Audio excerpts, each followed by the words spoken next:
Here's this really strange story, but true. The story of Rabbi Meir Rottenberg. The Rabbi Meir Rottenberg, he was he lived in Rottenberg, which where was Rottenberg? Who knows? I guess Germany. Where was it? Bavaria. In those days, I don't think there was such a thing as Germany. I think it was all divided up into all these duchies and things like that. In any case, so the king over there wanted to in the end, he was kidnapped. He was kidnapped. He tried to escape, and somebody informed on him at the border, and he was caught. And because he was a leader of the Jewish people, leader of the old Jews, it's a tremendous, incredibly holy, genius person. This story is like, what is it? You'll have to look it up and tell me if I'm making a mistake, but I think it's like 500 years ago, something like that. Around Rottenberg. And so he was put up in this big tower over the Rhine River. Some river was on. Anyway, he put up in a prison. That was his prison.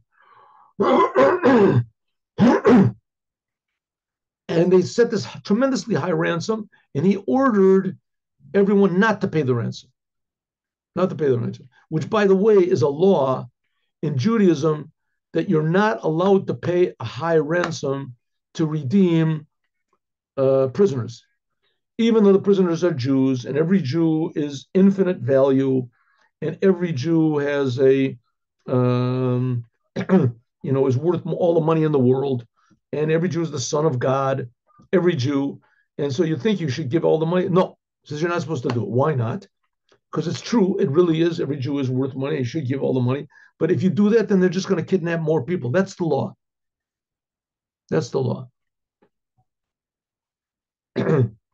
And okay, so you're not allowed to ransom someone for too much, and that's what he decided. You're not allowed to lend,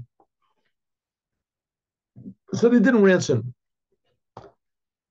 But they allowed his pupils to come in and visit him regularly, if no other reason, to assure them that he's still alive or whatever, and to keep him alive, to keep him a good message, because they figured maybe he'll keep alive, and eventually they'll pay the ransom.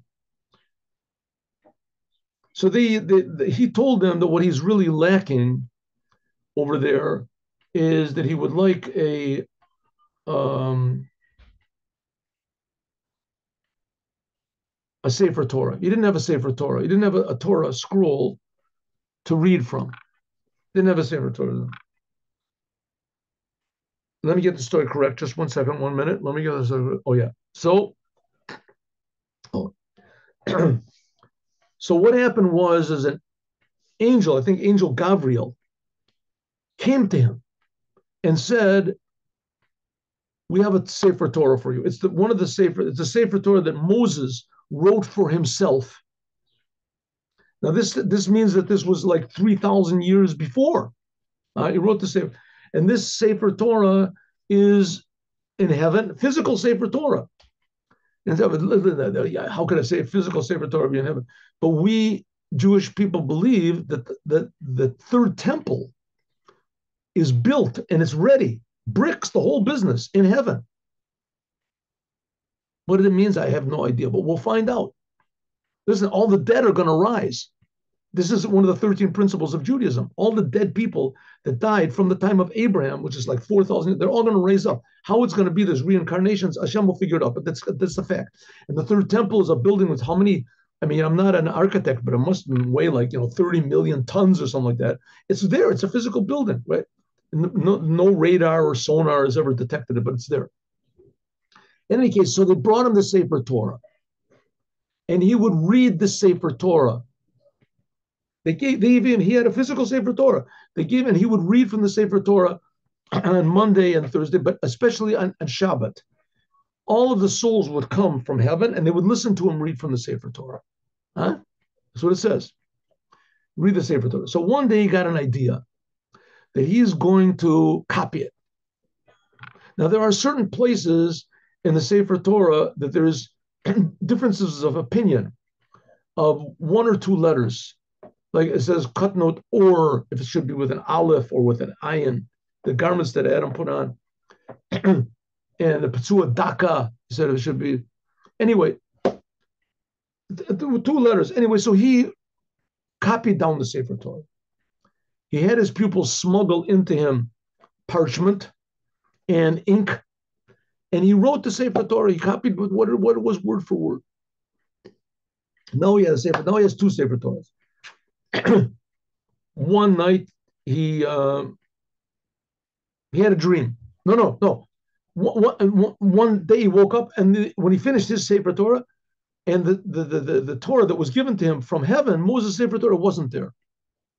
It wasn't there. So he was very pained. He thought maybe he did a sin. Maybe he shouldn't have done this.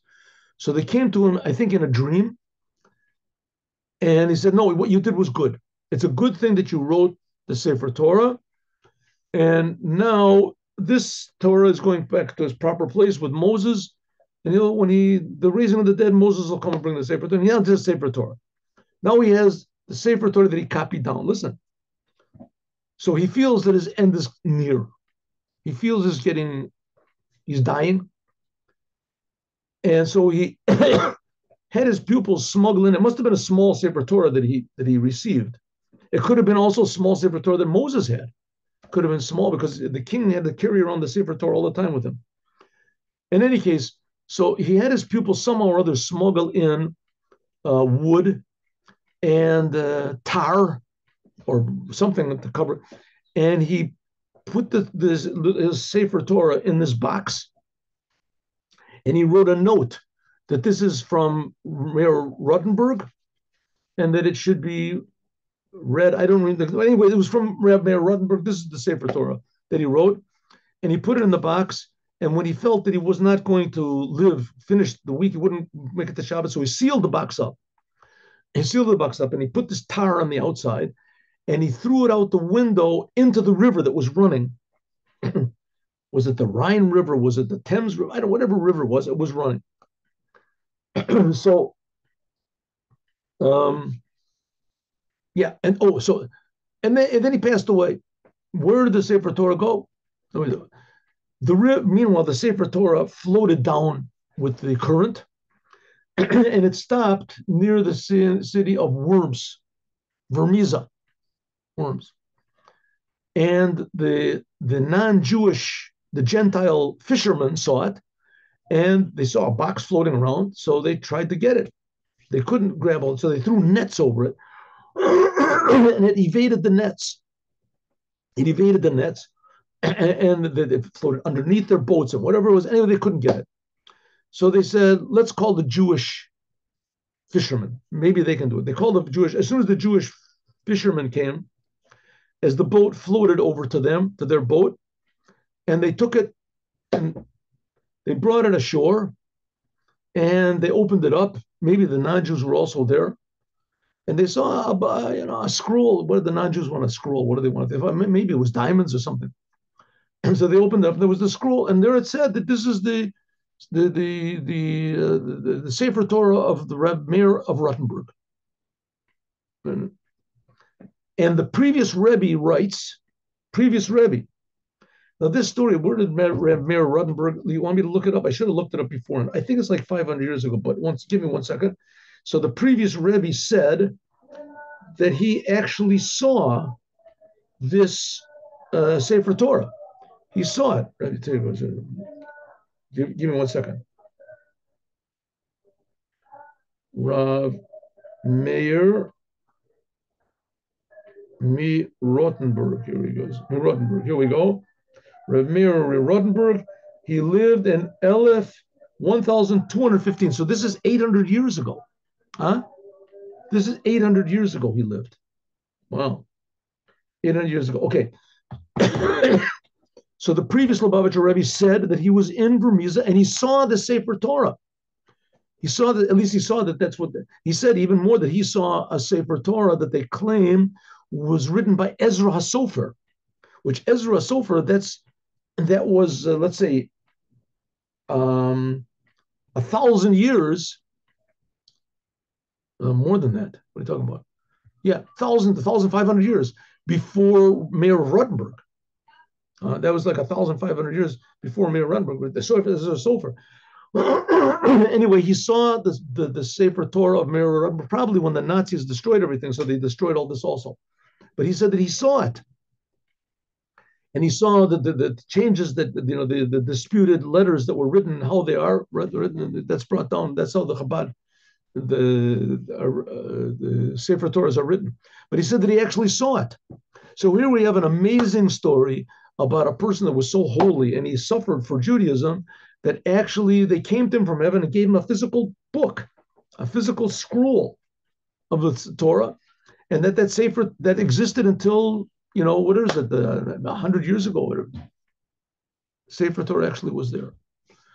And so it'll be to us. Moshe Rabbeinu will come back with the dead, and we'll see the Sefer Torah how it's supposed to be, and Meir Rottenberg will come back.